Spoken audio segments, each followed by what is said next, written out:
Right now, the coast is disappearing at an alarmingly quick rate. And so if we do not get around the business of keeping what we can, then quite frankly, life as we know it will not be possible in this region in the not too distant future. It's one of the biggest producers of seafood, and it's an energy state. About 25% of the oil and gas is used in the nation is either produced here or transshipped through here through the offshore oil port. Restoration of the coast doesn't mean putting it back. It means restoring some semblance of sustainability to as much of it as we can keep. But it's a dynamic place, and we've already lost more than we can probably ever justify to history. But the real question is, what can we do with what's left? If this area were to fail, it would have dramatic consequences for the economy of the U.S. We're losing way too much, way too fast. The coast is falling apart. The wetlands of the coast, 25% of them have disappeared in the last 70, 80 years. There are a lot of the rest of them are in poor shape. The part we're losing now is really, getting close to where people live, where people work. 70, 80% of the people live in that I-10-12 corridor in south, right above it. It doesn't stop there, but in those parishes. It's cutting into the tax base of communities, so it's going to the very ability of South Louisiana communities to support themselves. On top of that, climate change is going to lead to really a rapid acceleration in the rate of sea level rise. There's also the potential that there will be more of the big hurricanes like Katrina, and all of those threaten the coast. This is the largest estuary complex in the continent. And estuaries are those places where fresh water meets the sea. And it's vital for fish, it's vital for migratory waterfowl. This is, in many ways, one of the great ecosystems of the planet. These marshes serve as what's called nursery areas for the fisheries, and they seek out certain areas that have certain characteristics. And so as the coast changes, it becomes more saline and has less wetlands. That's going to have a negative impact on fisheries in many cases. Many of the people in South Louisiana have a close kinship with the landscape and all of the natural components to it, whether it's fishing, hunting, bird watching, and the like. Those are all important parts of the culture and economy here. But also keep in mind that all of those lands that we're talking about keeping or trying to restore are also the place where we have vital energy infrastructure, vital navigation infrastructure. So we are absolutely tied to the fate of this landscape.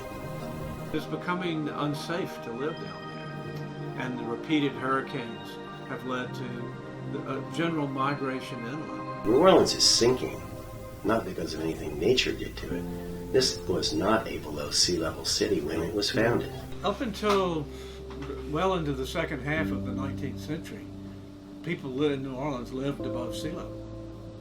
And starting with the development of the big pumps in the late 19th century, they started draining these big areas of mostly cypress swamp. I can show you things from the 1890s that said, by the way, all the draining and ditching and canaling and all those things that we're doing will come at the expense of the survival of the landmass. It's a very precarious state to be in, where a city is below sea level. In many ways, we live less sustainably now than we did 50 years ago. The effects of human activities on the basins and in delta plains, combined with projections for accelerated sea level rise, means deltas have to shrink. So we're going to have to make some hard choices here. We need to start thinking about not just hurricanes and not just river floods, but how much and how often we can handle large doses of water. Katrina at the Louisiana-Mississippi state line, water levels reached almost 30 feet. It's hard to build a flood control system to contain that. The way that we had planned to keep water at arm's length through levees and things like that failed us. And then we invited that water in and could no longer get it out. Had that happened in the 1800s, the city would have drained differently. We wouldn't have been underwater for weeks and weeks. Those are the kinds of things that I think we have to realize have changed, and that it's our responsibility to get smarter about how we deal with them. The relationship between our coast and industry is a complex one. It wasn't all that long ago that nature was viewed as something to conquer. I think for the most part we've subsidized a lot of industries, whether it's navigation, timber, oil and gas. They are in Louisiana. They make a lot of money in Louisiana, and a lot of that money just flows out.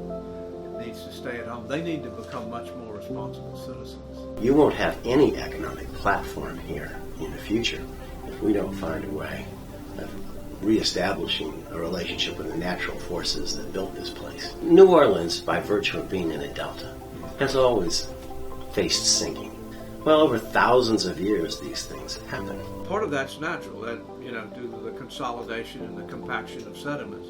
But what used to take hundreds or thousands of years is now taking decades or shorter. So as the land sinks, wetlands have to grow upward at the same rate or more to survive. In many cases, the enhanced subsidence and the reduction in sediment input leads to marshes that are unable to sustain themselves. Quite literally, the subsidence management is no one's responsibility in New Orleans. Since it's no one's legal responsibility, it tends to be ignored. So we focus on the movement of water, not necessarily the effects of the movement of water. The thing about Louisiana is the economy is in the south. It's in the river, it's in the industries, all the commercial activity, tourism, and that's all in the south. And so you're talking about the potential failure of that part of Louisiana that generates all the economic activity. It's a hard thing to think about. Everybody needs to realize they have skin in this game. If you're worried about the availability or affordability of insurance, this is your fight. If you're worried that no one will be able to buy your home or that your kids won't be able to stay here, this is your fight. Because so goes the coast. So goes all of South Louisiana. It's really tough to imagine a future for New Orleans without a coast in front of it. I think a lot of people know in their hearts, they know what we're facing. They know how dim it looks, And I think the best thing people can do as individuals is make intelligent decisions. We've come to these crossroads before, and we've figured ways through them where we balanced inconvenience with opportunity. That's the only reason we have levees now. It's the only reason we have roads now. It's the only reason we have an interstate highway system now. But these are opportunities that are going away fast. I'm a grandfather, and so that's how I view the world. I view my granddaughters, what's life going to be like for them when they're my age, when I'm long gone, And it really disturbs me. It frightens me. People often ask me, well, how are we going to find the money to do all this stuff? Quite frankly, the money exists. We saw that after Katrina. The amount of money that was spent in the Gulf Coast dwarfed any of the dollars we're talking about using to restore this area as much as we can. What I worry about is time. All the money in the world will not create time. And the time for us to act gets shorter each day.